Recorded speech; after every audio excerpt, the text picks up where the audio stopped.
Hello everyone, Jared here, and in today's video I want to go ahead and try something a little different.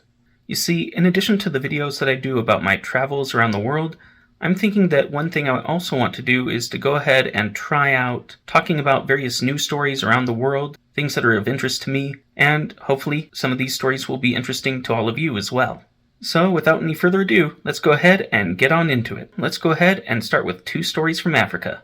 The first being a possible end to Ethiopia's Tigray War, which began in November 2020. Both sides met in South Africa to begin formal peace talks earlier this week and reached an agreement. This is the second time both sides have made a ceasefire agreement. However, Eritrean forces and a few other involved warring groups were not involved in the South Africa peace talks, and it remains to be seen how they will respond. Speaking of civil war, Kenya has just decided to send hundreds of troops into the Democratic Republic of the Congo. Civil conflicts have been raging in the DRC for many years now, with more than 100 various rebel groups resulting in more than 1 million refugees fleeing to neighboring countries. Kenyan President William Ruto called the mission both necessary and urgent for providing stability to the Central African and East African regions. The Kenyan forces will work alongside other regional forces from Uganda, Burundi, South Sudan, and others to disarm and try to keep peace among the populace.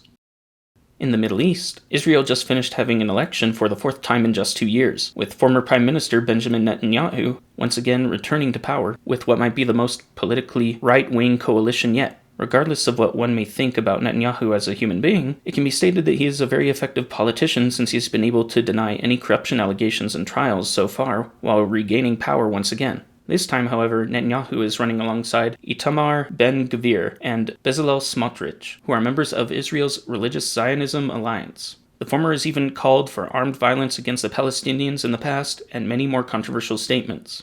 His cheering crowd in Jerusalem mostly kept to their new chant of "Death to Terrorists," adjusted from the previous we often heard from his supporters, "Death to Arabs." Prime Minister Yair Lapid has not yet conceded defeat, but in all likelihood it appears Netanyahu will succeed. And we will have to wait to see how this newly formed coalition changes Israel going forward.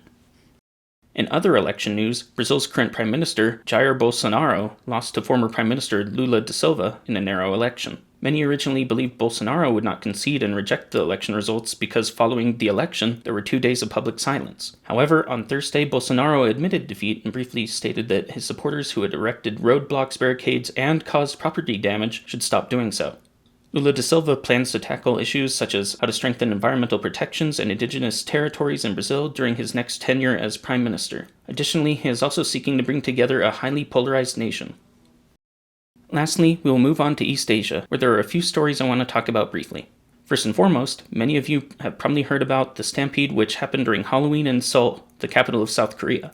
More than 150 were killed in a crowd in the city's Itaewon district, and an investigation is currently ongoing into how the police handled the situation. Meanwhile, in China, due to their strict COVID policy, Shanghai Disneyland was forced into lockdown, with guests not being allowed to leave, all as a result of a single COVID case being reported inside the park. Guests were tested and finally allowed to leave the park once they had shown as testing negative, with many not leaving until late into the night. Additionally, around 1.3 million residents were ordered to stay at home until they could be tested on Friday.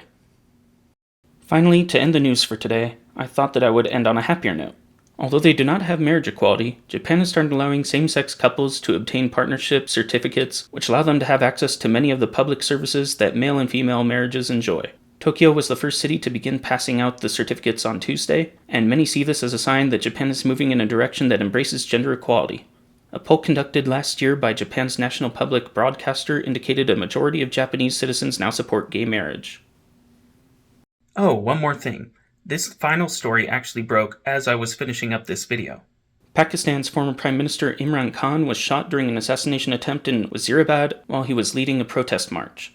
The assailant was captured and the wound which Khan received in his leg was not life-threatening. He is expected to make a full recovery, although that is not the case for one member of the protest who died from the attack. Additionally, 9 others were wounded. The gunman was allegedly aiming solely for Khan. Meanwhile, the protest march will continue undeterred and make way for the city of Islamabad as planned. That's going to be it for this video on news stories from around the world this week. Did you learn anything new from me that you hadn't seen in the news anywhere else? If so, go ahead and click the like button down below. Also, go ahead and let me know what your thoughts are on this new form of video down below, or what your thoughts are on some of the topics that I covered in the video. Thank you for watching, and I hope you have a great rest of your day, and I'll see you next time. Thank you again for watching this video. If you liked it, please click the subscribe button down below and give the video a thumbs up. Also, please share this video as well as others from my channel to help this channel grow.